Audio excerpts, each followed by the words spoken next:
बालमोदिनी सप्तमी कथा। परोपकारचक्रं। लण्डन् नगरे घटिता घटना एषा। कश्चन बालकः आकटिप्रदेशं पङ्के निमग्नः आसीत्। तद्दृष्ट्वा कश्चन सज्जनः तं रक्षितुं प्रयत्नं कृतवान्। पङ्कात् बहिः निष्कास्य स्नानादिकं कारयित्वा सः तं बालकं ततः प्रेषितवान्। परेद्यवि किञ्चन महत् कारयानं बालरक्षकस्य फ्लेमिङ्गमहोदयस्य गृहस्य पुरतः आगत्य स्थितम्। कारयानेन आगतः रेण्डाल्फ् चर्चिलवर्यः कृतज्ञताम् आविष्कृत्य, भवान् ह्यः यं बालकं पङ्कात् रक्षितवान् सः मम पुत्रः, भवते किं ददामि इति पृष्टवान्। मया तु तत्कार्यं मानवताबुद्ध्या कृतं, न तु प्रतिफलापेक्षया इति पारितोषिकादिकं निराकुर्वन् नम्रतया अवदत् फ्लेमिङ्गः। तावता कश्चन बालः गृहात् बहिः आगच्छन् चर्चिल् महोदयेन दृष्टः। एषः कः इति पृष्टे मम पुत्रः इति फ्लेमिङ्गेन परिचयः कारितः।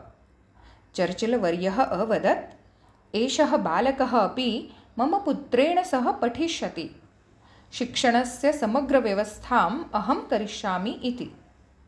तयोः द्वयोः अपि वैद्यकीयं शिक्षणं प्रसिद्धे महाविद्यालये सम्पन्नम्।